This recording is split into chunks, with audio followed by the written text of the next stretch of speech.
அஸ்ஸலாமு அலைக்கும். அன்பு தோழர்களே, சகோதரர்களே, இப்போ நாம் திருவண்ணாமலை மாவட்டம் வந்தவாசி நகரம் பெண்குன்றுன்ற அந்த பகுதியில் இருக்கிறோம். இந்த பகுதியில் இருக்கக்கூடிய சகோதரர் ராஜா ஹுசேன் நமக்கு ஒரு சில தகவல்களை சொன்ன என்னென்னா, வந்தவாசி நகரத்தில் இந்த மாதிரி பல பழமையான கட்டிடங்கள் இருக்குது.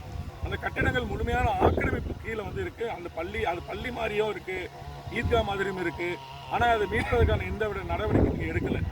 சகோதரர் ராஜா ஹுசேன் நமக்கு தகவல் அடிப்படையில் இன்றைக்கி நம்ம ஆய்வுக்கு வந்தவாசி நகரத்துக்கு வந்திருக்கோம். ஏற்கனவே ஒரு பள்ளியை போய் பார்த்தோம். இப்போ 2வது இந்த பள்ளிக்கு வந்திருக்கோம். முழுமையான ஆக்கிரமிப்பில் இந்த பள்ளி இருக்குது. உடனடியாக இந்த ஆக்கிரமிப்புக்கு அப்புறப்படுத்தப்பட்டு அந்த பள்ளி உள்ளே போகிறதுக்கு வழி இல்லை. சுற்றி முள் காடுகள் புதர் பொண்டு கிடக்குது. உடனடியாக மாவட்ட நிர்வாகமோ அல்லது வக்ஃபு வாரியமோ அல்லது சம்மந்தப்பட்ட சொத்துக்கு உரியவர்களோ இதை மீட்பதற்கு நடவடிக்கை எடுக்கணும். அப்படி எடுக்காத பட்சத்தில் அதிகபட்சம் 15 நாட்கள்லேருந்து 1 மாதத்திற்குள்ளாக வெல்ஃபேர் பார்ட்டி இங்கே இருக்கக்கூடிய சகோதரோட துணை கொண்டு இதில் நேரடியாக நம்ம களத்தில் இறங்குவோம். சட்ட ரீதியாகவும் சரி, அல்லது இதை நம்ம ஜேசிபி கொண்டு வந்தால் இந்த ஆக்கிரமிப்பு அப்புறப்படுத்தணும்னு சொன்னாலும் அதற்கும் நம்ம தயாராக இருக்கிறோம்.